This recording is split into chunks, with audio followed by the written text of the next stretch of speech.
Ocaibalion, capítulo 13. O gênero. Sétima lei hermética. O gênero está em tudo. Tudo tem seus princípios masculino e feminino. O gênero se manifesta em todos os planos. Ocaibalion. O sétimo grande princípio hermético, o princípio de gênero, contém a verdade que há gênero manifestado em tudo, que os princípios masculino e feminino estão sempre presentes e em ação em todas as fases dos fenômenos e todos os planos da vida. Neste ponto, achamos bom chamar a vossa atenção para o fato que o gênero, no seu sentido hermético, e o sexo, no seu uso ordinariamente aceitado do termo, não são a mesma coisa. A palavra gênero é derivada da raiz latina, que significa gerar, procriar, produzir. Uma consideração momentânea mostrar-vos-á que a palavra tem o significado mais extenso e mais geral que o termo sexo. O último, referindo-se às distinções físicas entre as coisas viventes, machos e fêmeas. O sexo é simplesmente uma manifestação do gênero, em certo plano. O grande plano, o plano da vida orgânica. Desejamos fixar esta distinção nas vossas mentes, porque certos escritores que adquiriram uma simples noção da filosofia hermética pretenderam identificar este sétimo princípio hermético com as disparatas, fantásticas e muitas vezes repreensíveis teorias e ensinos a respeito do sexo. O ofício do gênero é somente de criar, reproduzir, gerar, e as suas manifestações são visíveis em todos os planos e fenômenos. É um tanto difícil dar provas disto nas linhas científicas, pela razão que a ciência não reconheceu este princípio como de aplicação universal. Mas ainda assim, várias provas têm provindo de fontes científicas.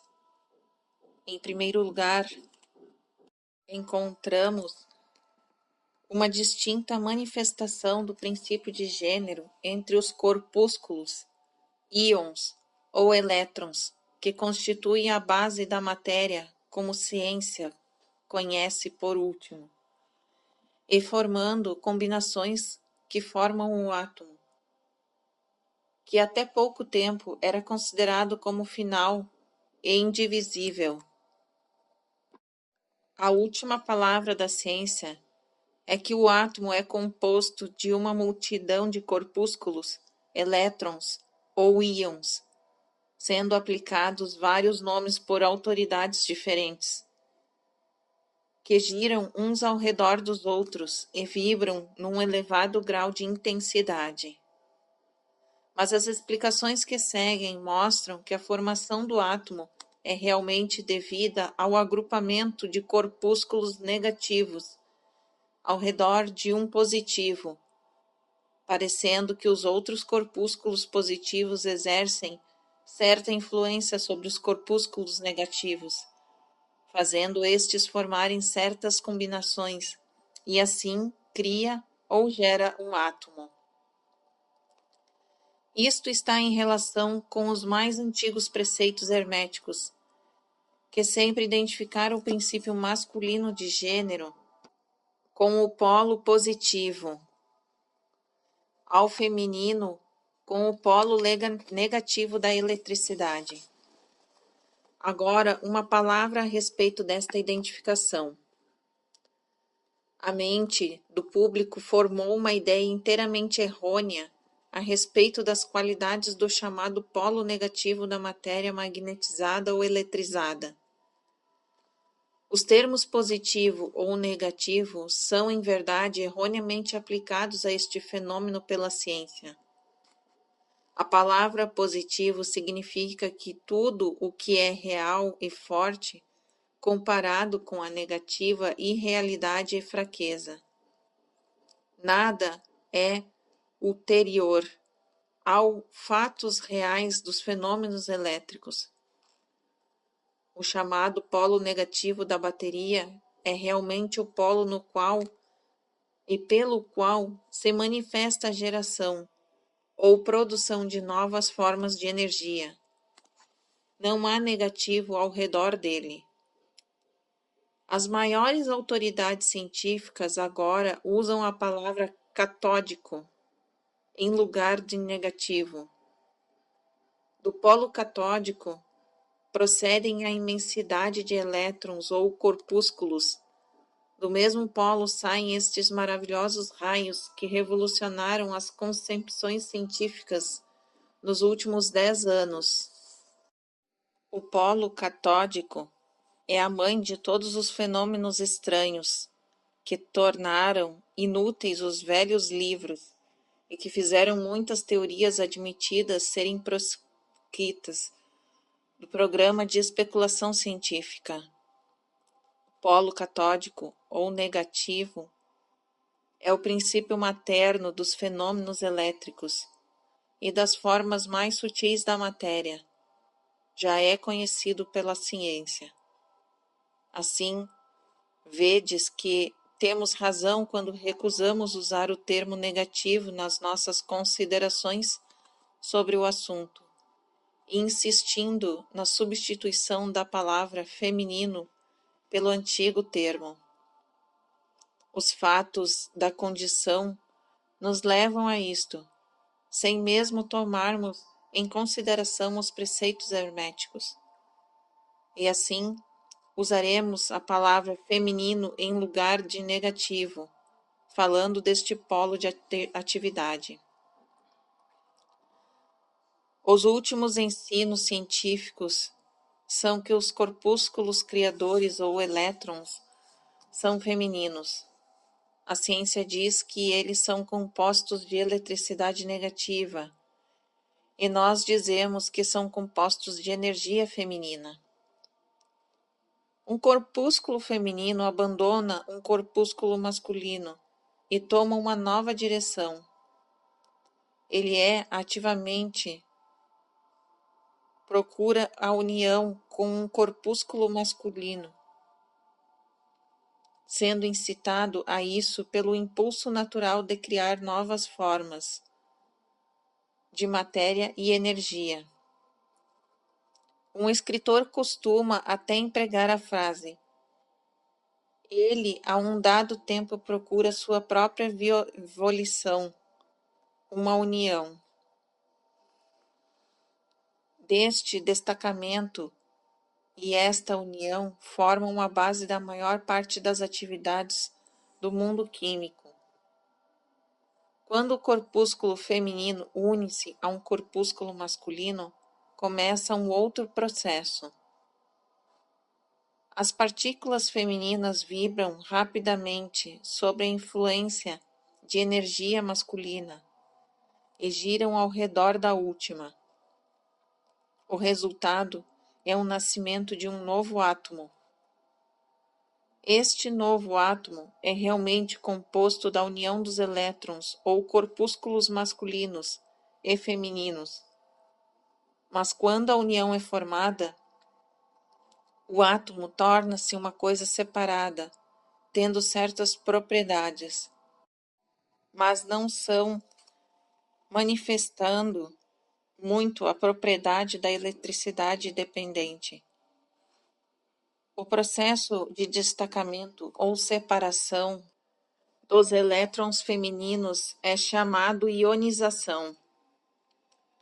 Estes elétrons ou corpúsculos são mais ativos trabalhadores do campo da natureza, provenientes das uniões ou combinações e manifestação de diversos fenômenos da luz, do calor, da eletricidade, do magnetismo, da atração, repulsão, afinidade química e o inverso, e outros fenômenos semelhantes. E tudo isso procede da ação do princípio de gênero no plano de energia. A parte do princípio masculino parece ser a de dirigir uma certa energia inerente ao princípio feminino e, assim, pôr em atividade o processo criativo. Mas o princípio feminino é sempre o único que se faz ativa a obra criadora, e isto é assim em todos os planos. E ainda, cada princípio é incapaz da energia operativa, sem o outro. Em muitas formas da vida, os dois princípios estão combinados em um só organismo. Por esta razão, tudo no mundo orgânico manifesta ambos os gêneros. Há sempre o masculino na forma feminina e o feminino na forma masculina. Os ensinamentos herméticos contêm muita coisa a respeito da ação dos dois princípios do gênero na produção e manifestação de diversas formas de energia, mas não julgamos conveniente entrar em detalhes a respeito dos mesmos neste ponto, porque não podemos sustentá-los com provas científicas, pela razão que a ciência ainda não progrediu o necessário para isso. Mas o exemplo que vos demos dos fenômenos dos elétrons ou corpúsculos vos mostram que a ciência está no caminho correto e poderia também dar-vos uma ideia geral dos princípios ocultos. Diversos dos principais investigadores científicos declararam a sua opinião que na formação dos cristais foi descoberta uma coisa que corresponde à atividade sexual, que é uma outra bagatela mostrando a direção em que sopram os ventos científicos. E cada ano traz outros fatos para corroborar a exatidão do princípio hermético de gênero. Seria estabelecido que o gênero está em ação e manifestação constante no campo da matéria inorgânica e no campo da energia ou força. A eletricidade é agora geralmente considerada como alguma coisa em todas as outras formas de energia parecem dissolver. A teoria elétrica do universo é a última doutrina científica, e ela está crescendo rapidamente em popularidade e aceitação. E assim, segue-se que se pudermos descobrir nos fenômenos da eletricidade, levados ao seu princípio e fonte de manifestações, uma clara e infalível evidência da presença do gênero e suas atividades, estamos justificados, vos fazendo crer que a ciência enfim deu provas da existência em todos os fenômenos universais deste grande princípio hermético, o princípio de gênero. Não é necessário gastar o nosso tempo com o muito conhecido fenômeno da atração e repulsão dos átomos, afinidade química, os amares e os ódios das partículas atômicas, as atrações e coesões entre as moléculas da matéria. Estes fatos são muito bem conhecidos para necessitar extensos comentários nossos, mas considerai-se algumas vezes que todas estas coisas são manifestações do princípio de gênero? Não. Vedes que estes fenômenos andam a par com os dois corpúsculos ou elétrons. E ainda mais que isto, não vedes a racionalidade dos ensinamentos herméticos que afirmam que a verdadeira lei da gravitação está na estranha atração pela qual todas as partículas e corpos da matéria no universo tendem para outra, simplesmente outra manifestação do princípio de gênero, e opera na direção e atração da energia masculina para a feminina, e vice-versa.